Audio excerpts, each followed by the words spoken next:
I think that's a severed tongue. That's what I mean. They're full on. I think that's a severed tongue.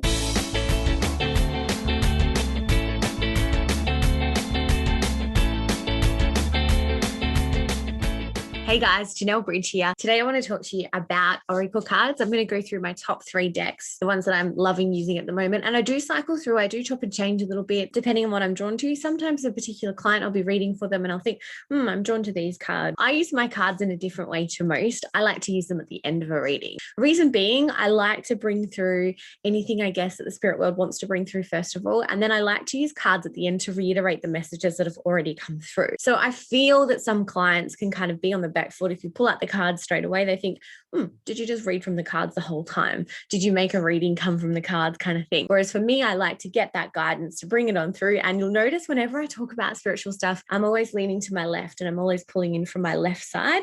That's where my spiritual guidance comes through. My right side is my logic and my left side is my spiritual guidance. That's completely different to what science tells us with our right brain, left brain, but that's how it works for me. And I've had that reiterated in readings I've had done for myself with my spirit guide. So anyway, that's why I'm always kind of going here when I talk about spiritual guidance. So I like to bring information through and then verify it with the card at the very end. And I feel that I love cards that give a bit of an activity, a ritual, or something else further that you can do to assist with your healing or assist with your progress that you're looking for and that type of thing. So I'm going to go through these cards. The ones that I've been using the most at the moment are these. So these are cosmic reading cards. They're fantastic. I was gifted these by a friend. They're not something I'd particularly be drawn to normally because I like kind of handcrafted illustrations. This is more of a digital illustration, if that makes sense. So yeah, I was like, oh, these are pretty, but it's not something I'd normally buy for myself if I was out looking for cards. However, they are amazing. The messages that come through are so spot on. They're really detailed. They give an affirmation and they give a chakra alignment. So, kind of what's going on, where it's fitting within your body and all that kind of stuff as well. So they're fantastic, like amazing. So I'll show you how I use cards shortly. Another card that I use really often, this is the first set of cards that I've ever bought, and these are my Animal Spirit Oracle. The only thing I don't like about this card set is it's big. So there's 68 cards and my hands are not enormous. So it's quite hard for me to shuffle through that many, but they're all dealing with our animal totems, which I love. And I get that really quite naturally within a reading. Like, oh, I'm seeing a caterpillar. Why am I seeing a caterpillar? What comes to mind when I think of a caterpillar? And then I'll kind of go through that and bring up things that are caterpillar. And I don't know why I've pulled a caterpillar because that's quite a hard animal to use as a totem, but I guess it means comfortable in their own skin. It means soft, slow movements. It means camouflaging and making a meal out of whatever they need to find and all that kind of stuff. So I'd bring through everything that fits within that animal and what's coming through for me, but this always gives a detailed message as well. So for example, I'm going to take half of this card deck because, as I say, they're huge. They're really detailed and beautiful. Let me just... Oh, maybe I'm getting better at shuffling. Let's have a look. All right, so I've dumped a few on the floor. Some have jumped out, which is always a fantastic sign for me. So let's have a look. And I feel really cool to stop here.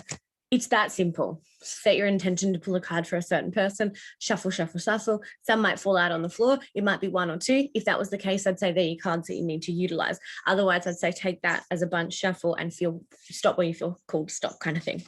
So this has come up. Skunk spirit. What an interesting animal. And it says, know your worth. So instead of just looking at the message and the animal on the card, I start to use my clairvoyance, my external clairvoyance, to see what is coming out of that card for me. So when I'm looking at this, instantly I'm drawn to the number 54, and I feel that has some significance for the person that I'm reading for. So whether that be the year, whether that be the age of their father that passed who was coming through earlier, whether that be something significant for them. So straight away that's coming through. There's 4 dots either side of the 54, and straight away I'm going, okay, I know that there's 4 people in your immediate family. So it's like spirit does use our external clairvoyance, so our external seeing, to bring to our attention the things that we need to know. So that's why I love detailed hand-drawn kind of cards. When I look at the skunk spirit, so this is without even accessing my guidebook yet. When I look at the skunk spirit, I'm looking through the card and I'm picking up things, and straight away what I feel is a cautious soul. So someone who's cautious, who's absolutely beautiful, doesn't really know how beautiful they are, and they're cautiously kind of padding through life and just making their way through kind of things. What I see with that. There's also some beautiful detailing going on around the third eye, which brings me to an awakening and things coming through in the spirit world for them, and a sunflower's coming through in the color yellow, really kind of significantly within here as well. So for me, I go, oh, what do I see about the sunflower what's drawn to my attention about that? The fact that it's yellow, the fact that it's exuding sunshine. For me, sunshine exudes happiness, and it's about this person being really positive and having a really positive outlook. So that's what I'd get from the card itself.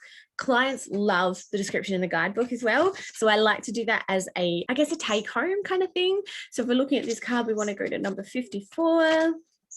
Skunk spirit, know your worth.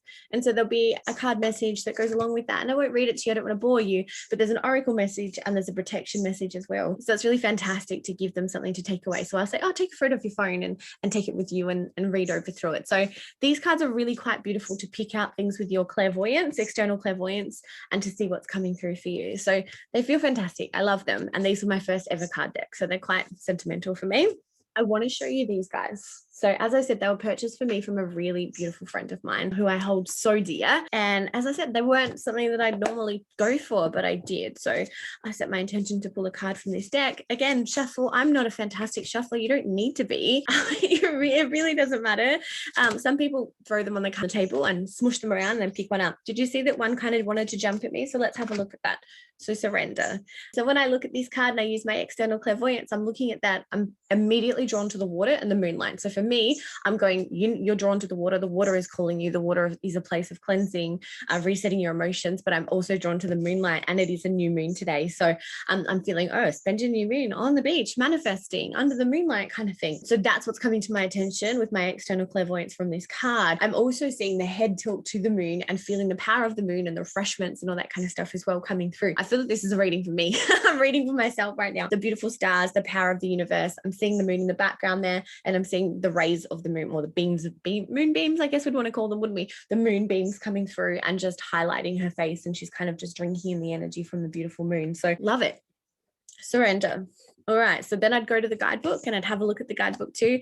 I'd pull a bit of a more detailed message, I guess, for a client from my card. Surrender, where are you? What number were you? 31.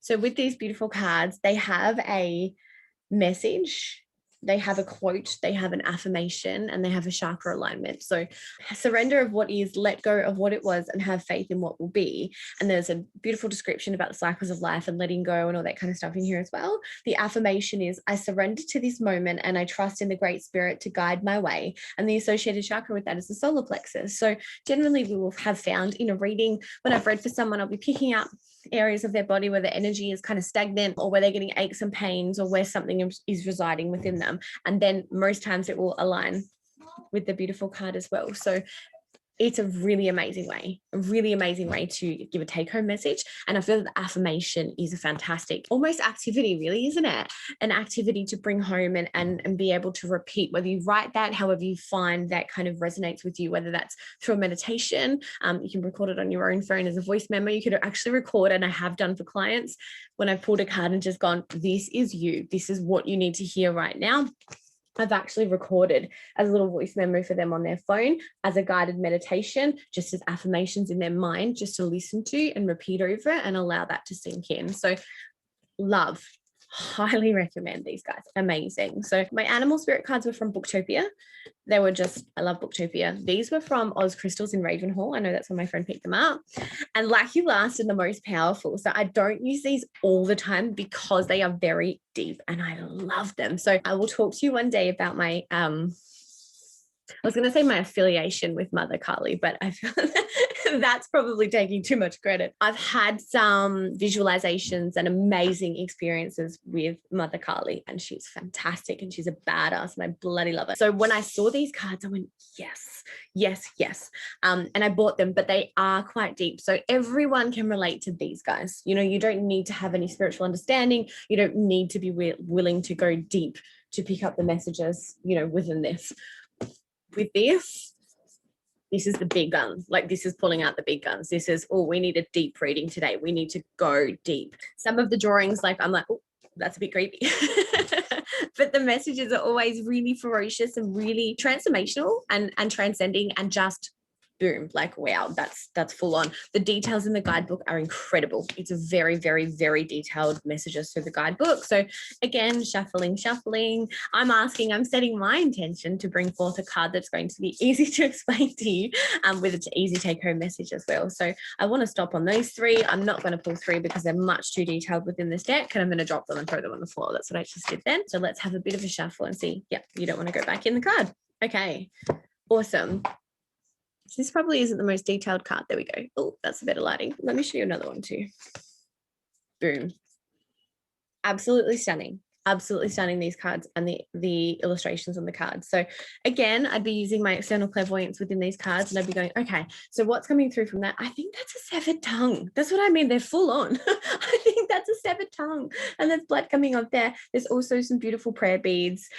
There's some sort of a hook, which makes me instantly take back to tribal kind of whether that's tribal ancestral roots, or whether that's, some form of past life, whatever that's coming out for me. It's a little bit different when I'm not reading for someone, when they're not in front of me, but that's kind of what's coming up within the cards. Then I'm also seeing the tropical flowers and the tropical leaves and things like that. So again, I might not be accessing this for the message within the cards, but it's going to bring forth more evidence and more external clairvoyance for my client. It's going to bring me things that I need to know, because spirit acts, they've both got the severed tongues, or whatever that is. So that's interesting, isn't it? The two that I've pulled have the same things in there. So something's going on with that. For me, if a client was in front of me, I would instantly be thinking, okay, there's something that's got your voice. You're not expressing your truth. It's like you can't express how you truly feel about something. And that's reiterating them both. So very detailed. I often will go into feelings as to how things make me feel. So for this card, I'm feeling like, okay, I'm on a tropical holiday, but I had to literally make heads roll to get here. It was a fight to get here, and now I'm going to enjoy it type thing. It's also a bit of a spiritual journey, and the moon is featuring within that as well. So it's a really great way to get the reading flowing and to get information coming towards the end, or reiterating what we've already talked about, things like that. So then I would consult the guidebook after I felt that I'd got what I needed to get out of my external clairvoyance, viewing the cards, and then I'd consult the guidebook. So let's go with number 23. Burning golden light of divine protection, she arrests the flow of negativity, particularly that of our own making. She is divine intervention and sacred activity. She transforms our karma from that which hinders our joy to that which creates true happiness and bliss for ourselves and all beings. As you seek refuge in her, you are protected from gossip, slander, and any form of negativity from others. A positive turning of the tide of fortune is predicted. So this is how these are so detailed.